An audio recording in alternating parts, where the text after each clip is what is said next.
কি বনালা ভাত খাবলৈ ভাত খাবলৈ তুমিয়ে চিন্তা দিছিলে আহিলে পাৰ মাংস পাৰ বনি আছে এইখিনি হেৰি বনালোঁ মাগুৰ মাছৰ জোল হেৰিৰ লগত নৰসিংহৰ লগত তাৰপিছত দালি বনাইছোঁ সেয়াই আৰু ধুনীয়াকৈ বনাব আলু মাংস দিবা নি খাব পৰাকৈ বনাব মছলা চছলা দি ধুনীয়াকৈ মই এনেই দেখা নাই খাব নোৱাৰোহে বনাওঁ খাবই নোৱাৰোঁ তোমালোকে এনেকৈ বনাই আছোঁ ইমান খুঁটখুৰি থাকিবা একেবাৰে একদম নিমখ একখিনিমান দি দিম খাবা তেতিয়া আকৌ গম পাবা দি দিয়া ধুই খাম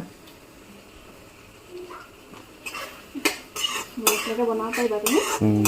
ক'ত পাৰিম বনাবই নোৱাৰা